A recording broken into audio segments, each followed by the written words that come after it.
Hey, Denise. Good Hello, afternoon. people. Hi, folk that listen to us. I'm Holly Elissa Bruno, and I'm with the very dedicated, hardworking, and protesting Denise Rogicki. We're from Boston and I'm from Toledo, Ohio. Toledo, Ohio. And we're here because we every week come to you doing two trauma survivors walking each other home.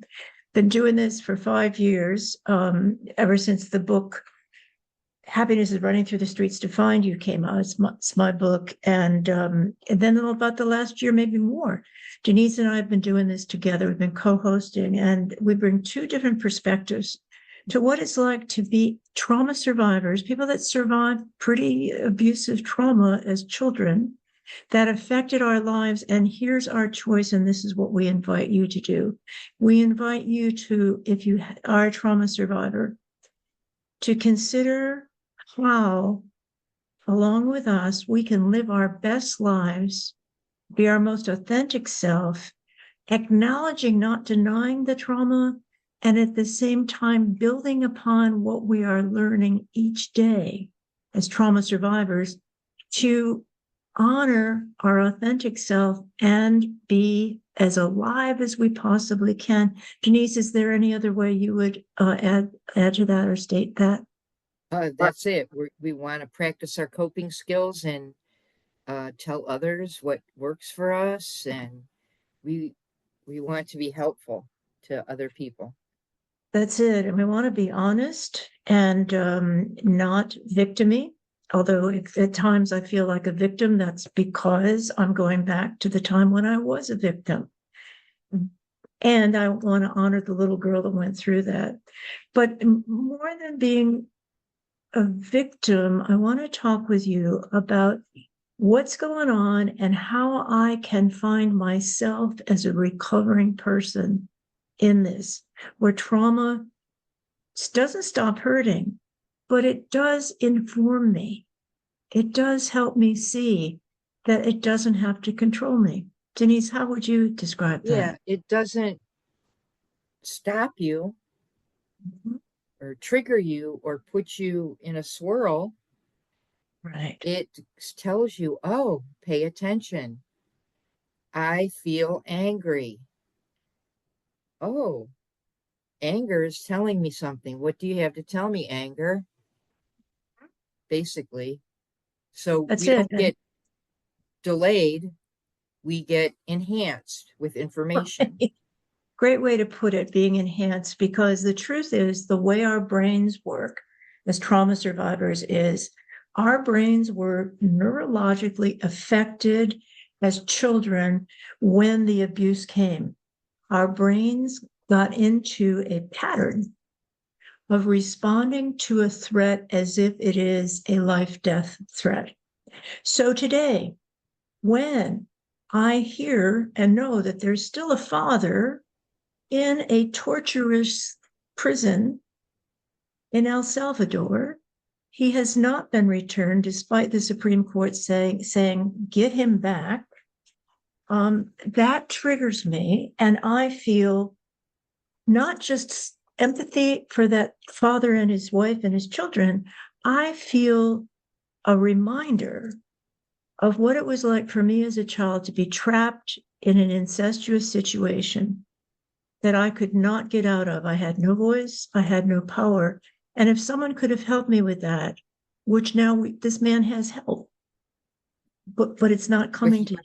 but he doesn't have due process. That's He does what's not have due process. That's which which we due did not process. as children either because we were under our parents' domain, I guess. We were under their complete Authority. influence. We couldn't live on our own. We were kids. That's right. I mean, they had the authority, they had godlike authority. And that's what happened to our brains too, because without any option, I felt I could be killed. My father had murderous rage. And so I was responding to, I could get killed here. And if I'm not going to get killed by his rage, I can be through incest forced to become anything but what I am. I have to accommodate something that is torture. It was torture. It was, and your innocence was robbed away.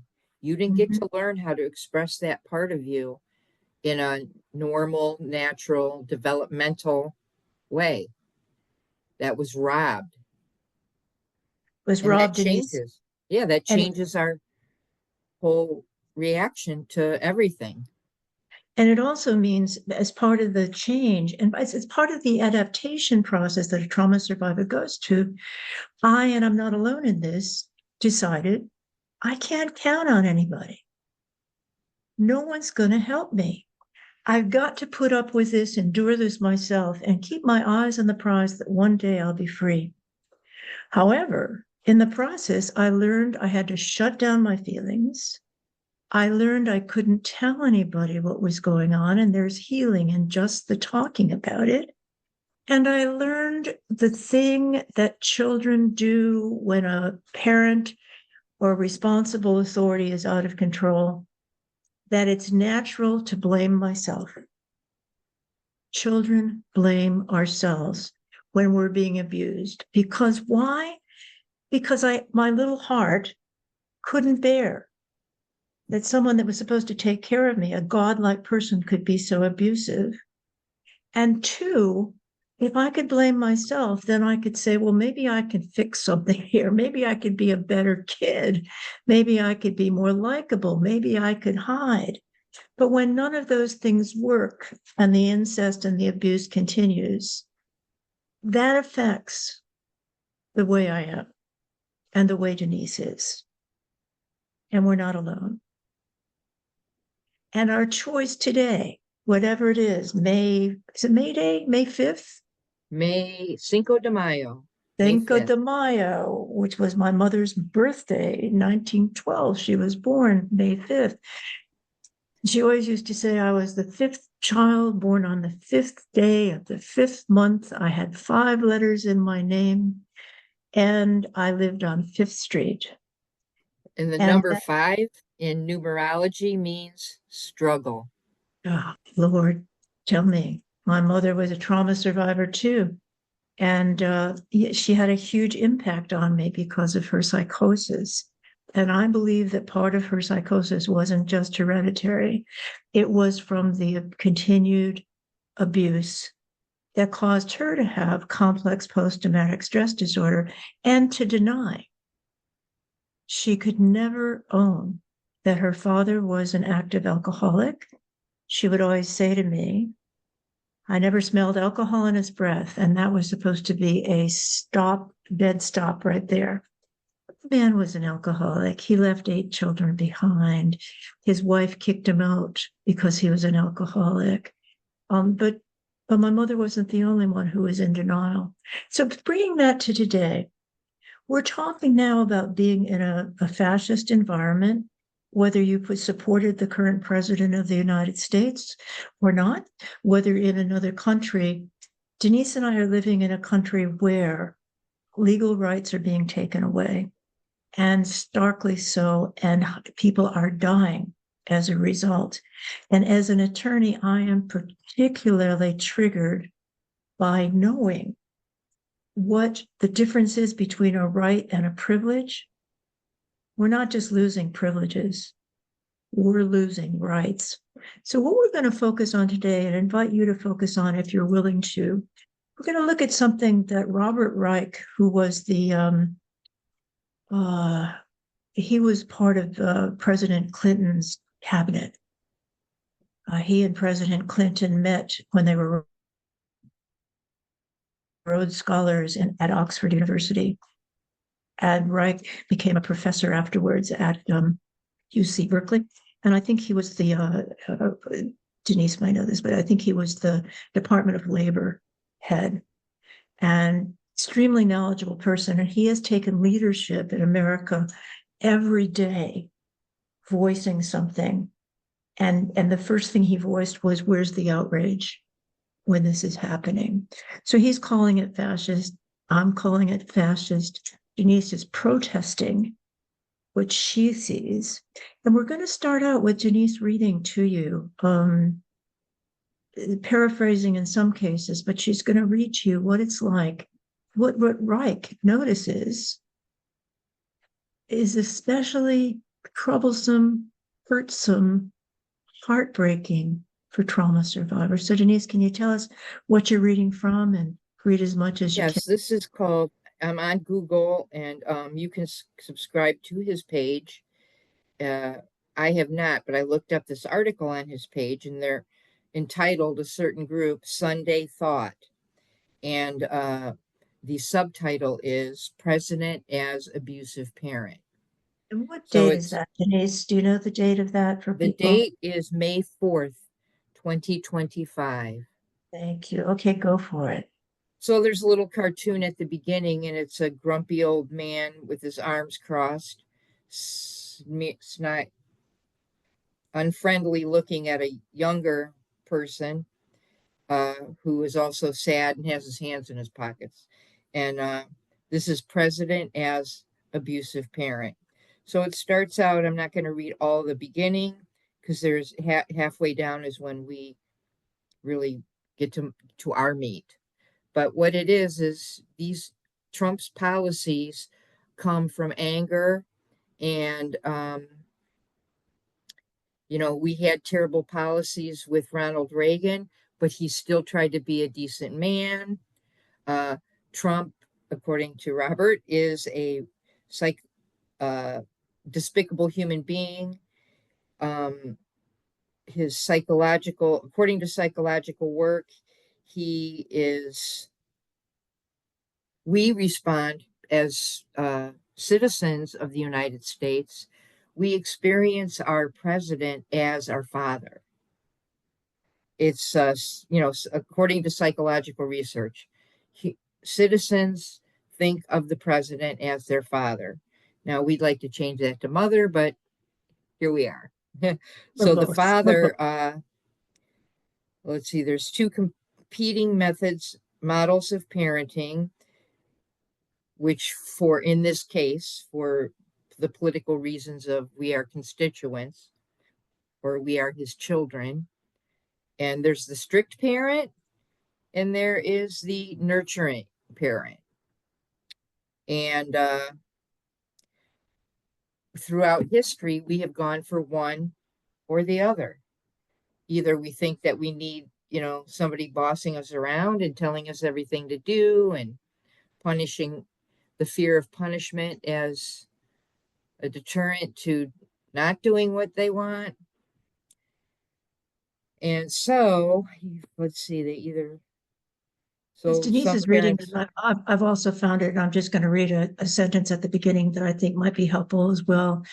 He says, friends, if you're anything like me, it's not just Trump's policies that anger and depress you. It's also the man himself. And then, as Denise said, um, we do look so many of us just primordially look to the president as a father figure. And in this case, we've got Reagan, who was a strict parental model, and Barack Obama was a very nurturing model. But Trump is the third kind of model. He's the cruel and abusive parent, a parent so malignantly narcissistic that he wields punishment for his own satisfaction, often in unpredictable ways that make him even more terrifying. And Denise, can you pick up from there where it says, in other words? yep, in other words, Trump is not just an abusing presidential power by violating laws and the Constitution. His behavior is also abusive. His malignant narcissism is viciously vindictive. His cruelty borders on sadism. He seems to take pleasure in causing others pain, and he often changes his mind or alters the punishment, creating even more confusion and fear. And I want to stop right there, just as we did with the poem, because one of the things that triggers me as a trauma survivor is when it's what the law calls being arbitrary and capricious. That is when an authority is not predictable, that is when an authority keeps slamming on one abuse after another after another. And as Denise said up front, my brain is responding to the first abuse and barely able to recover from that, and comes a next abuse. So I'll read the next paragraph. Maybe we can go back and forth in paragraphs. So as she said, he changes his mind and alters the punishment, creating even more confusion and fear. I don't want to oversimplify the very complex relationships between the parenting we had or subconsciously want. And there we go. Trauma survivors wanted to have a loving parent, and we didn't have someone we could count on to love us. I don't want to oversimplify that and how we respond to Trump, but I believe these emotional connections are real and important. Critiques of Trump's policies alone don't get at them. Next Many of paragraph. us, many of us who had nurturing parents are depressed and disoriented by Trump. We find it hard to comprehend how such a detestable person can wield so much power over us. So those are the non-abused people, the people that had good parents, they're like so confused by it. And even more voters who hold to the strict parent view, that is, might have had really strict parents, and perhaps voted for Trump because they felt the nation and the world was getting out of control. They reject his abusiveness as well. About 6 in 10 United States adults now say Trump has gone too far in using presidential power to achieve his goals. A third group is profoundly shaken by Trump. Of the people I know who are most emotionally devastated by him, many had at least one abusive parent. And so here Denise and I are saying, I had two abusive parents. I had two also. Right. And many of the people who are survivors own, we had two abusive parents. And even if one person was the alcoholic, the other person enabled the alcoholic. And there's no space in between for a child to exist. So Reich here is saying, maybe you just had one abusive parent, and that qualifies us to be survivors. So the next thing he says is, I suspect some are overwhelmingly drawn to Trump for the same reason. But instead of being shattered by him, they are fanatically loyal. Yeah, let's look at that because we run into that. People that Yes, are fanatically loyal. You see that, Denise? I had that experience myself in my abuse. My sister reported a year before I reported, and people came and asked me, the school psychologist or somebody, is this happening with you? And I said no. I was loyal to my family. It was a family secret. I wasn't to tell. And also, there was my sister played the role of the mentally ill psycho child, and I had to maintain that as well. So not support her. So you had to be the hero child and uphold the family honor, Right, right? And right. what happened with me was similar but different. My oldest sister um, survived by saying everything was perfect, nothing hurt at all, and she got something called it'll come to me. It is dissociative amnesia, which happens in families where one person or more can just forget the whole thing. She would say to my other sister and me, I don't remember anything of our childhood. But she put our father on the violent man and the sexually abusive man on a pedestal and said he was the perfect father. So that when she was dying and she got, as the ACEs adverse childhood experiences study says, we're prone toward heart disease, lung disease, autoimmune disease. She got a horrible autoimmune disease. And yet when she was dying, the thing that she needed to look to as the God in her life, in part, was a picture of my father. And I helped her When she was dying, I moved the picture of him, which she had right next to her bed. So when she was turned, it could only be in one direction. I moved his picture because I knew that that mattered to her. My beliefs aside, my experience aside, I wanted to support her. So yeah, Denise, you've had similar stuff in your family where you had your sister, the identified patient. You didn't get to be that. Right. And it took a while to say, hey, I I had need to move help away too. for 35 years to say I'm somebody, or it meant, my needs should be met. Moved across the country. Yeah. And honestly, I waited until my father died before I wrote the book. That's how strong the control is of a person who defines me, from the outside in. Um, Right. Traumas or children, yeah, go. I don't post this link on my page because my mom is still alive and on Facebook, and she could go look at it. And I'm not willing to share that with her. I hear you. And there's a reason for that, right? Yeah. What would happen if she saw it? Yeah. I don't know. I mean, nothing more could be taken away. Nothing more could be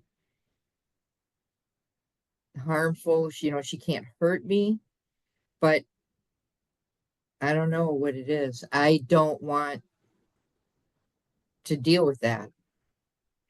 And My that's sisters, no, my sisters can handle it.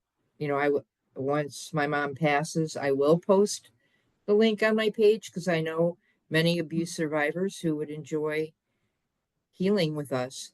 But I can't because I don't want my mom to find it. and I want to just affirm and say that I hear what you're saying, Denise. I know that I have chosen to post this so that whoever's in my family can see it. And what's happened with my family is I have been disowned. There are people that will not speak with me. There are people that just write me, I don't exist. And that's a Sicilian thing. I don't exist, but also in the half of my family that's not Sicilian. They just don't want to acknowledge. And that's okay.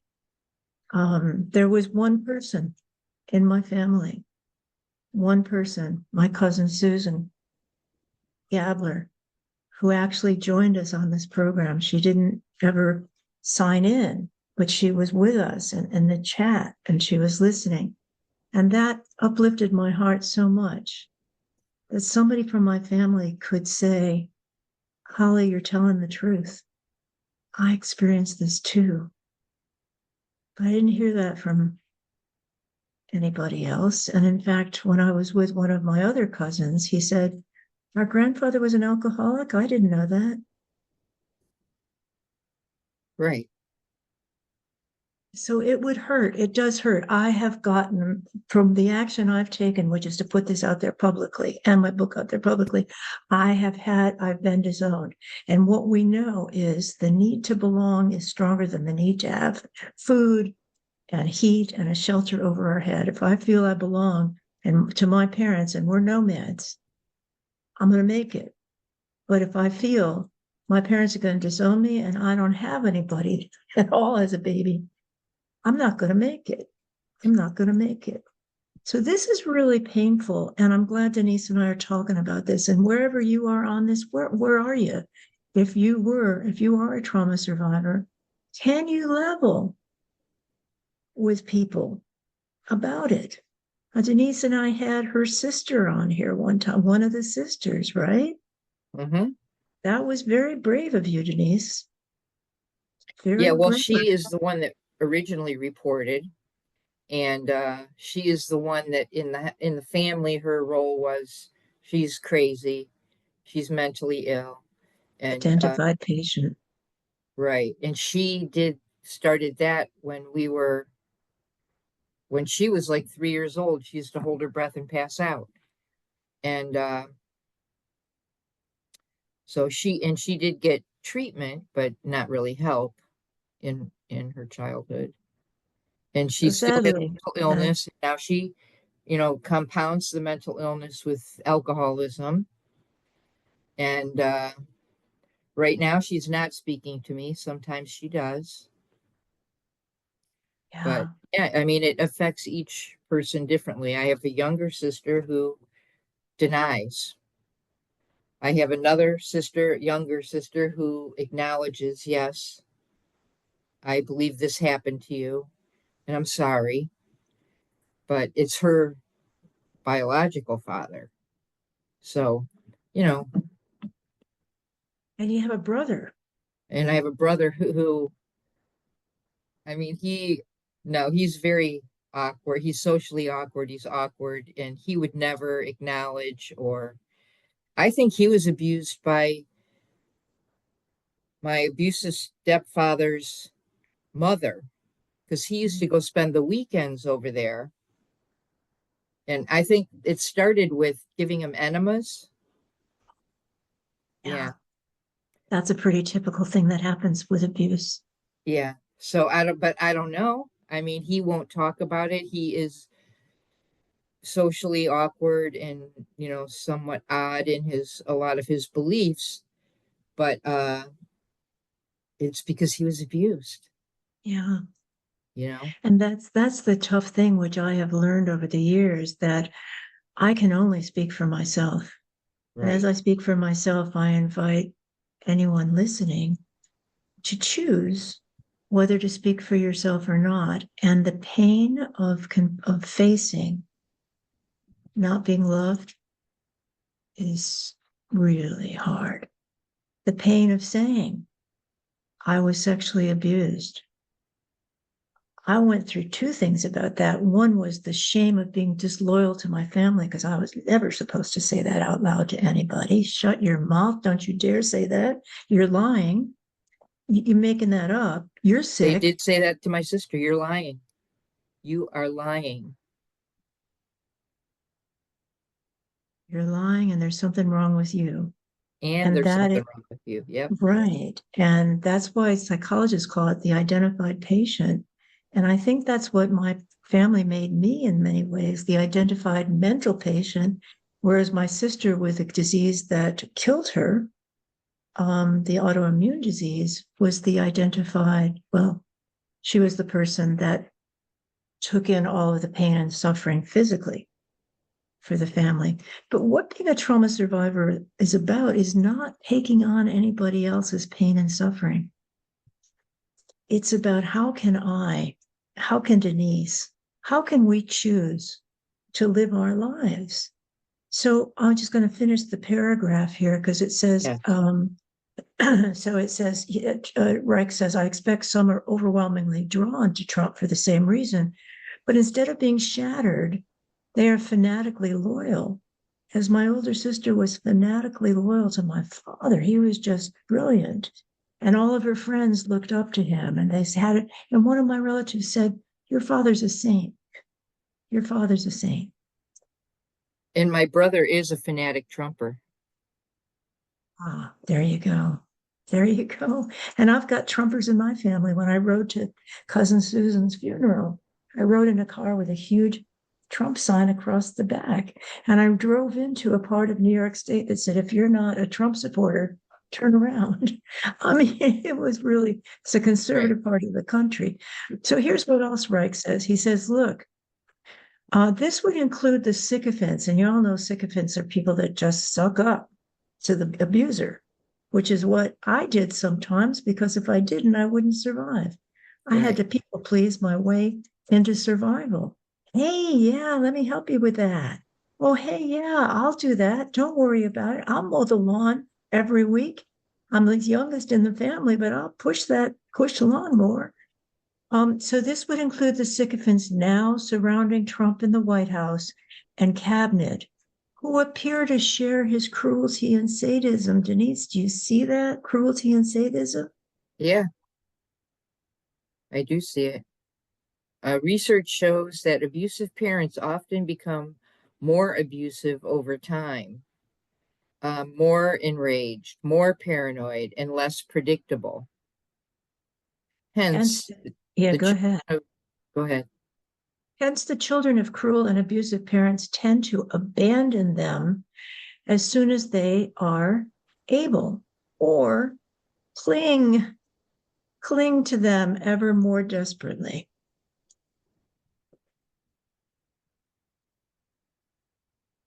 Want to wrap it, Denise? So let's hope that all America does the formal thing, which is care about people, and with Trump, and sooner the better, that we, realize he's abusive and stop supporting. And stop clinging to them.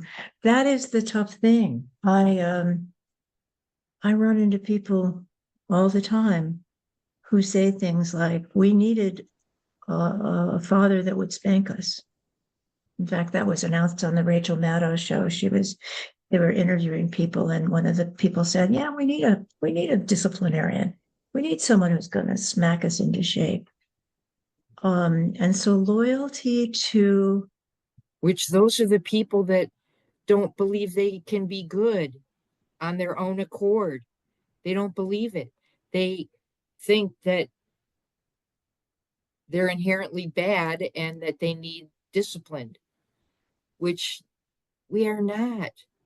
We are good. Humans are good. We're caring. We love people. We belong to each other. and my friends, I agree with Denise, and I'm going to just say totally honestly that for me, that's been a process. As a survivor of abuse, I don't always believe I'm the most worthy person. I can get back there. Sometimes I have to fight my way back there. But the conditioning with me was from pre birth. My mother was a psychotic woman, abused herself. And she therefore had, we know, all kinds of hormones that could harm a fetus, cortisol going all the time. She had panic attacks. That injected adrenaline and cortisol when I was before I was born. And I was born late. I was 10 pounds, 8 ounces. Now, what girls meet that? So something was going on there where I somehow You didn't want to come out. didn't want to come out. I mean, that's what I would say to myself. I didn't want to, I knew it was going to be bad. It wasn't great inside, but I knew it was going to be bad. But when I was born, I remembered the light. I remember the light, just being so happy seeing light. I wasn't boxed in anymore. And then as soon as I was born, my father hated me and let me know. He didn't even come to the hospital. He hated me because I wasn't what he wanted me to be. Hated me and would yell at my mother, "Get her out of my sight." And my mother, in her need to please him, because she was totally dependent upon my father, did what my father needed her to do.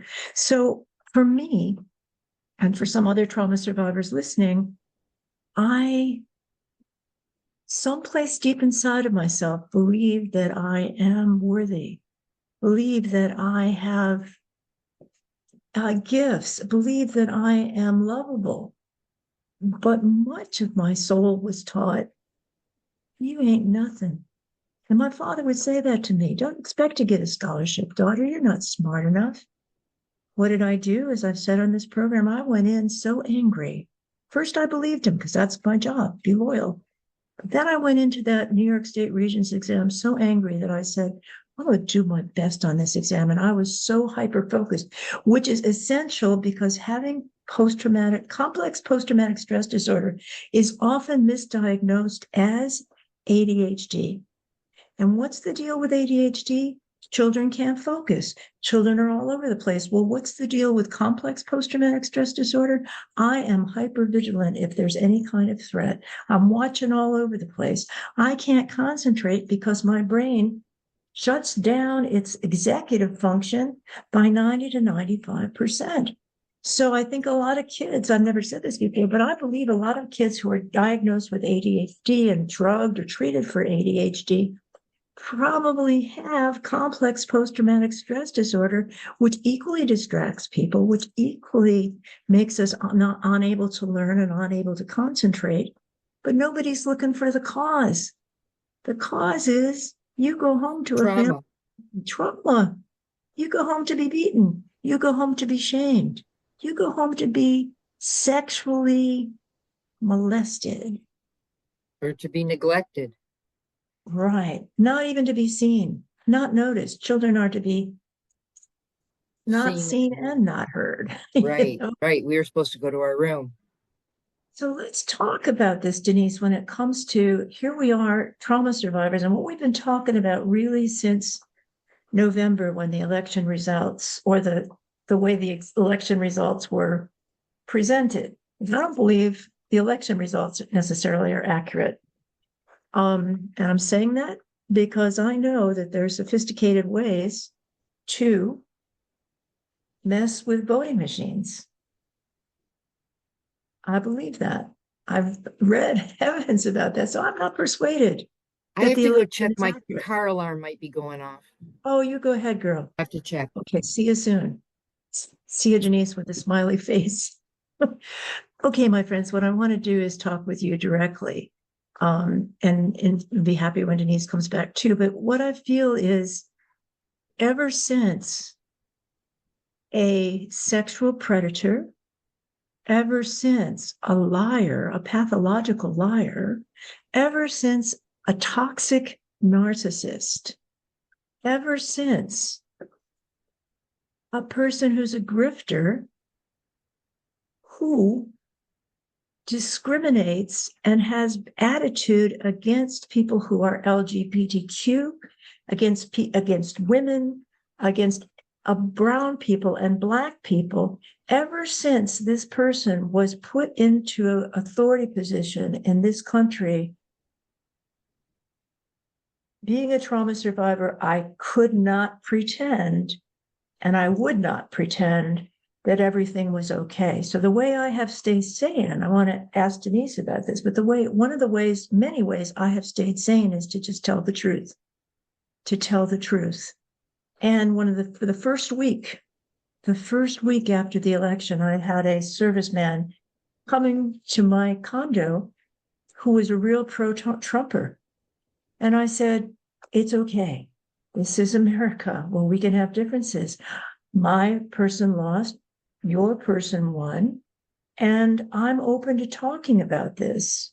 No, I'm not going to talk about it because you'll get upset. I said, hold on. I'm 78 years old.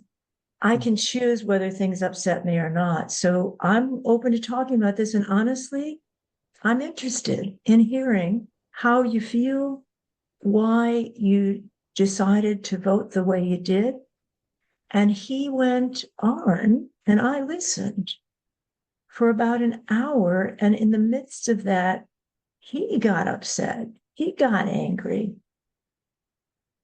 And he said to me, see, you can't take it. I said, hold on a minute. Saying anything.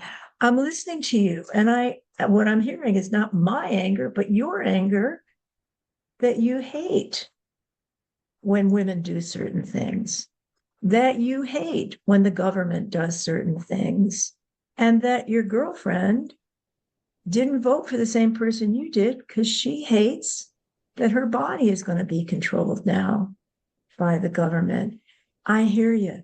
By the end of our time together, I heard him so clearly and so well, and he felt so heard that it was the beginning of a connection to return to what it is to be American, which is I disagree with you, but that doesn't mean I have to hate you or make you bad. And what's Right. going on right now with Trump is the opposite. Denise, talk Right. about. That's the bad example that our father figure, the president, is showing people that we go get your enemies, revenge, rebuke. He's going after judges. He's going after people. I've heard so many stories now of people that have been removed from the country who have been here for 30 years, had their own business for 20 years, put both of their daughters through college, and he's in jail out of the country. He lived here most of his life too. He came here as a child. So Was he a it's just, citizen? Did he become a citizen? huh? Did he become a citizen? No, he never became a citizen. And That's the yet, way they he's get him. what you're saying, Denise, is I'll add the word punitive, punishing. What Punishing. Trump is being is like a punishing, abusive God the Father. And some people believe that God will punish. I was raised with the fundamentalist Christian approach. You will be punished to hell. You'll be sent to hell, you heathen. And so Trump embodies that. And he's punishing innocent people. Right. That Good, hardworking, loving parents who support and nurture their children. Oh, he's going and after break the wrong people. and his director of allegedly Homeland Security said, well, so what? If we kick somebody out and the family is broken up, the family can leave. Yeah, the Right, whole family can go to prison in El Salvador. Well, they will be tortured. right. And they've never lived there. They're not even sending them to the countries that they came from. They're sending them to obscure countries that, or to Ohio. There's a prison in Ohio right now that they were talking about at this rally, that has 36 immigrants withheld with no due process.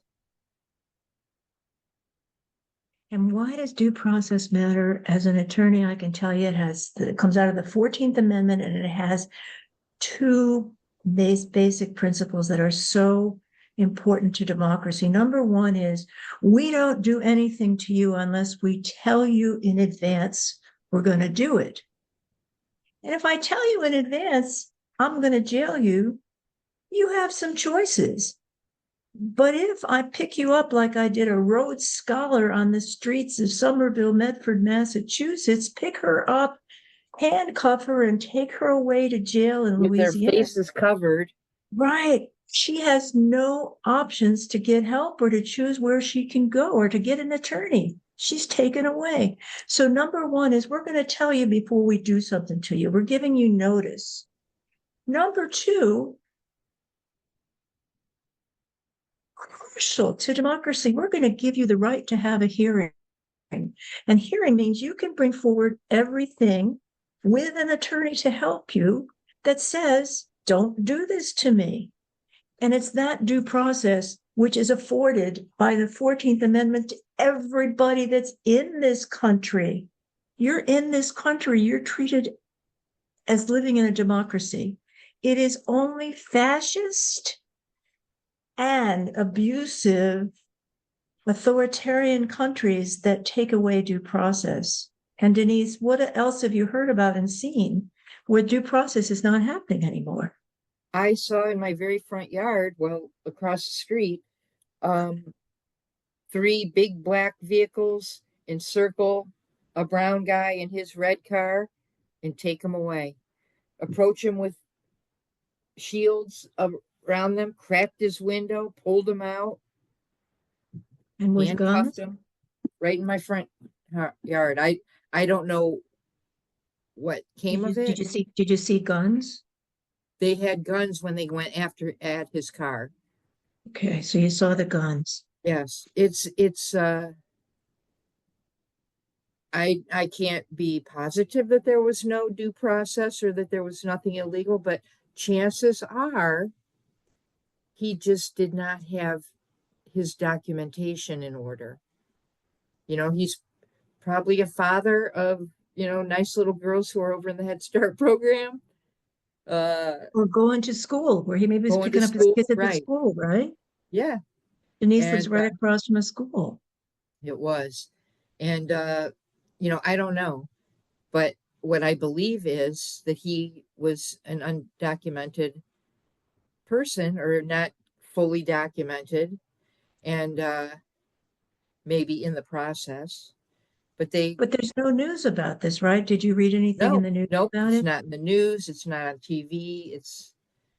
I just watched it happen and I took video of it because I wanted to document it, but I I don't believe I'm safe to post it Mhm. because they'll come after me for obstructing. I almost wanted to walk over, Mhm. and say, what's going on here? But I couldn't. I was immobilized by fear of they're going to take me away too. And Denise, that's not just a trauma survivor speaking, that is a rational Human. person who doesn't have trauma. Because, as I said last week, it's my 80th birthday coming up. I want to celebrate. I want to live life as if I'm special, like, I'm not, it's 80 is something to celebrate. Trauma survivors, we do not believe we're going to live long. And Right. many of us die early. So, if I make it, wow. So I want to travel. That's a great joy of mine because I was raised to be agoraphobic. The only place I could be was within close corners with my family because if they weren't there, I didn't exist. They hated me, but I had an identity as the hated one. But Right. at least I had an identity. And so people keep going back to the source of abuse because it's all we knew, right? Read the books on Trump, read Mary Trump, who grew up with Trump. You'll see He was abused too. yes, And the he thing about was right. emotional abuse, our abuse, we saw it, we felt it, we smelled it, we experienced it physically. But emotional abuse is much harder to define, to conceptualize, to really believe. I have a very dear friend who was emotionally abused, but yet does not heal because is not focused on healing, which, if you want to heal, you got to think about healing, but she can't wrap her head around that emotional abuse was as bad as my physical abuse. And Denise, you said something before I want to affirm also. You said some of us are neglected. Right. And does the consequence of being neglected have as much pain as Oh, being it's horrible. Right. It's as bad as being beat or being molested. They're each have equal impact on our physicality, whatever. We're going to be sick. We're not going to live as long. My without sister has an autoimmune disease, right? the other one that acknowledges being abused. Yeah, Something. I It's wanted to say too, it's yeah. 4:01. I don't Okay, so remember what time we started, but we yeah, want we to keep started it to about an 10 hour. after. Thank you, Okay. sweetie. Well, here's something else, and then we'll both be mindful of wrapping starting in about 6 minutes. Um, Here's something else I've learned by working with for 10 years at least, if not more, trauma survivors. I meet with trauma survivors multiple times every week, and I've learned that we can either be the victims of trauma or we can imitate the abusers and ourselves become abusers. Now, I was a victim. There's no way that a baby wants to be abused or deserves to be abused. There's no way that a child wants to be abused. However, so I said, everything I read about victims, yeah, I got it. But at the same time, when I came to go deeply into recovery as a trauma survivor, I realized I'm also a victimizer. And that's not with other people. I mean, if I am doing that ever with other people, I feel so guilty or ashamed. I like run out to apologize to them. No, the person I'm abusive to is myself. Right. Does that make sense, Denise? Yeah, yeah, we our thoughts, that intrusive thoughts can debilitate us. Denise and I both have studied something by Dr. Richard Schwartz called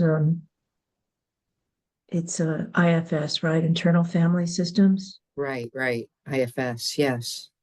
And we Well, all have parts inside of us. Yeah, tell us a little bit more about that.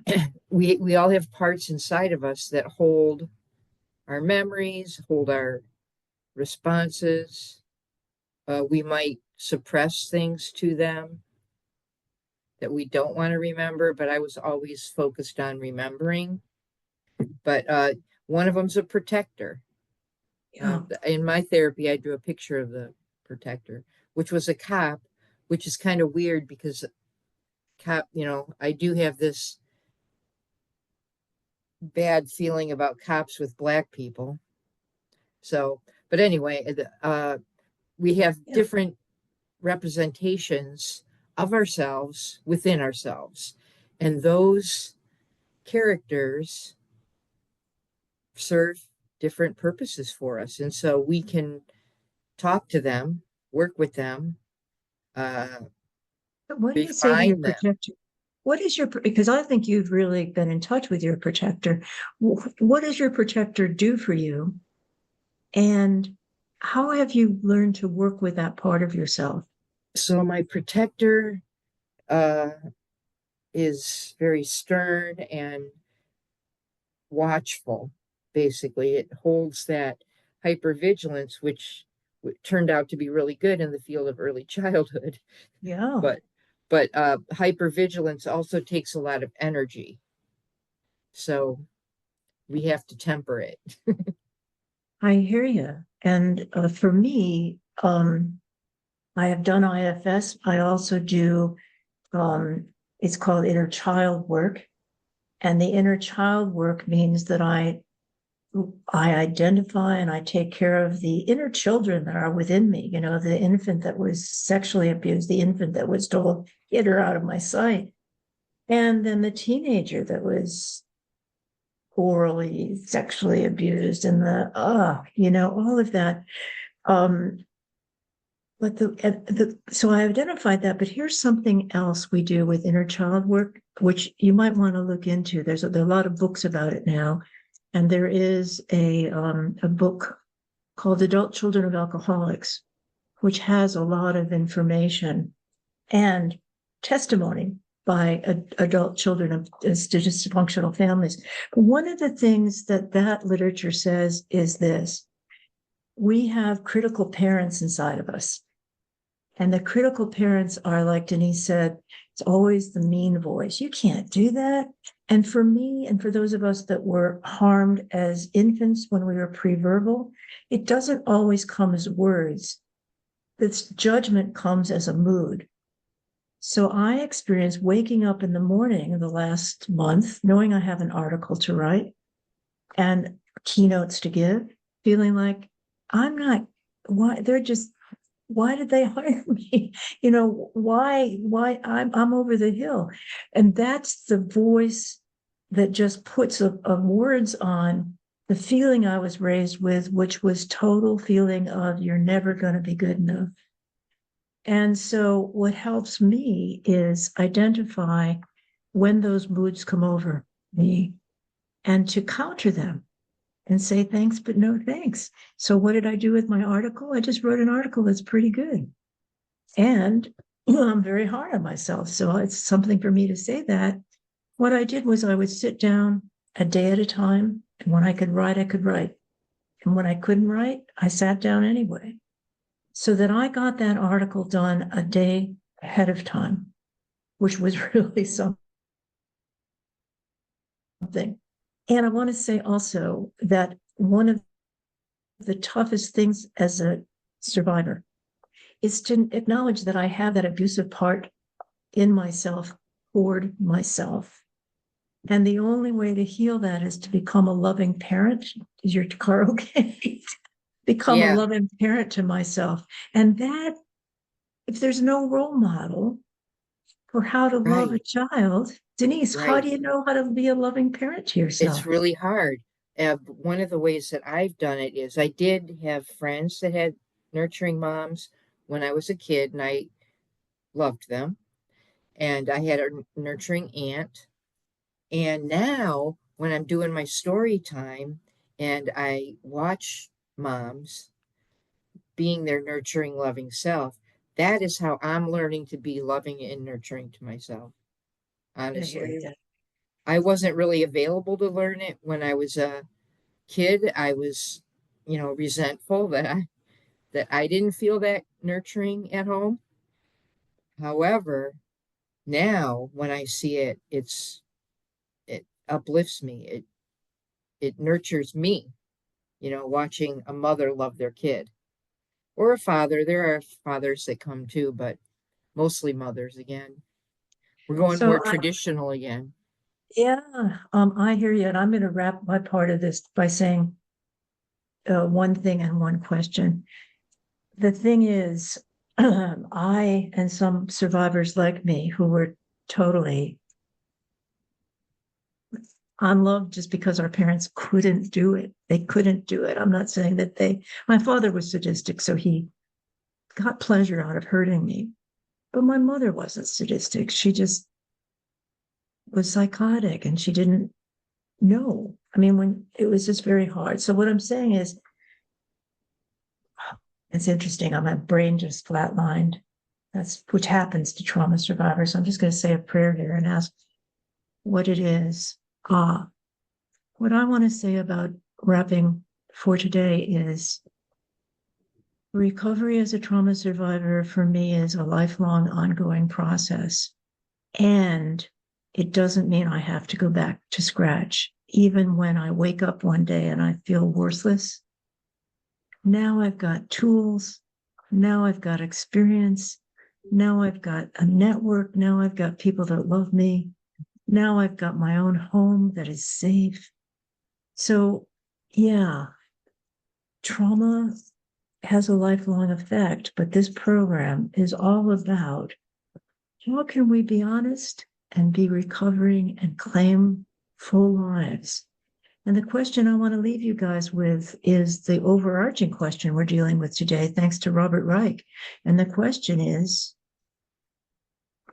if you're in a fascist or a dictatorial government, wherever you are on earth, how is living under that government reminding you of the trauma you experienced from an authoritarian, abusive, alleged caregiver? That's the question. And Denise, how about you, hon? What would you like to say? I would like to say that, yes, nurt, you have to be your own nurturing parent. Or I have had to learn to have, besides the protector and the one that is bossy, I also have one that is a loving, nurturing self that I have developed. And you call in that person how? Breath by breathing. That's the first step of nurturing myself. When I recognize that I am uptight, and that is the beginning of self nurturing. So as we close, what's one thing? Because this has been a harsh program in terms of telling the truth. And yet it's what I feel this program is about. Tell the truth with love. So what are you going to do after this program, Denise, to take care of yourself, given the tough things we've talked about? I will probably take a walk around my yard and look at all my beautiful milkweed sprouts. Because, And, butterflies are also very indicative of how we've had to heal. and Denise is a guardian saint of the monarch butterfly. I am an And enthusiast, at least. she is. And you'll be happy to know that I was on one of my gardening sites and I read somebody put a picture of milkweed up and said, how do I get rid of this stuff? It's really invasive. And so you It can is imagine what invasive. I wrote, what I wrote. Yes, And fortunately, I wasn't the only one that said, so you can move it, just move it, or realize if you leave it there, you're going to have monarchs. So the choice right. was, It does not hurt anything. It's beautiful. Oh, and the blossoms in the fall smell yeah. just like lilac in the spring. They're beautiful. and they create those, you can separate them and hold Wish, them up to the wind. yep, wish. I always send them out for making wishes. My Yes, little give gal them. that I tutor, uh, I take her outside of the library when we're done and she makes wishes. I still do that every year, every fall. I do that. And sometimes they just land plunk right there, but that's okay.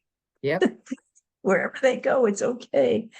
So, friends, thank you for being with us. We are true trauma survivors along with you, walking each other home. And home means where you can feel safe, valued, appreciated, and that if you run into trouble, and some of us know people that are getting picked up on the streets, or not being allowed back in the country.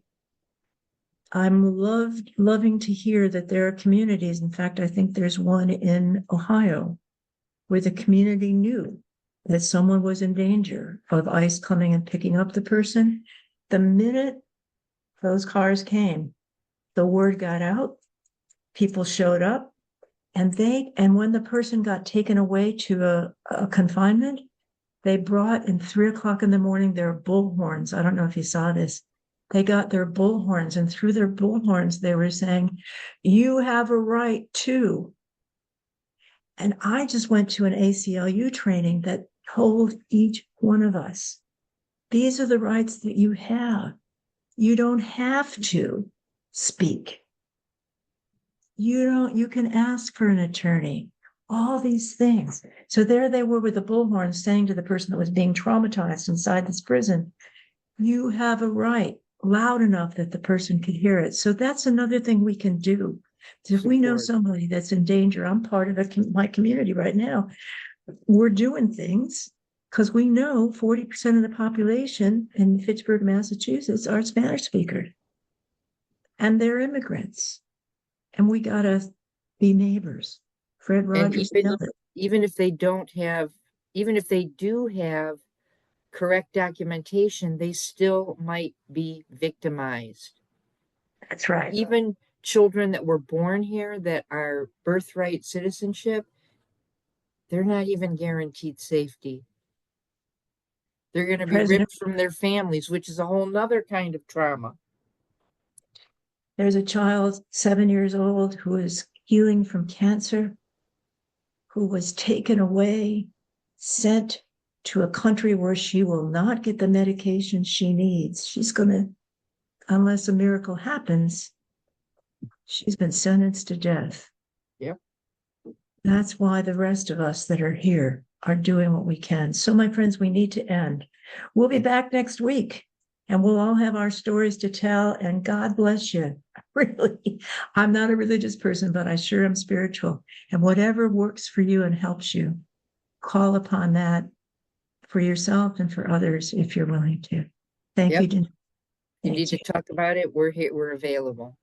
Yeah, we are. You can find the two of us, Holly Elissa Bruno, and Denise Rokicki. just find us. Facebook, you got it. Yep. Okay. We'll be there for you. Okay. We'll see you next week, Denise. Thank you so Thank you. much. God Bye bye. bless.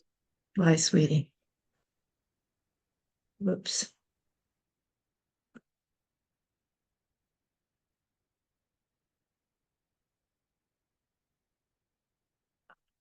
Goodbye, everybody.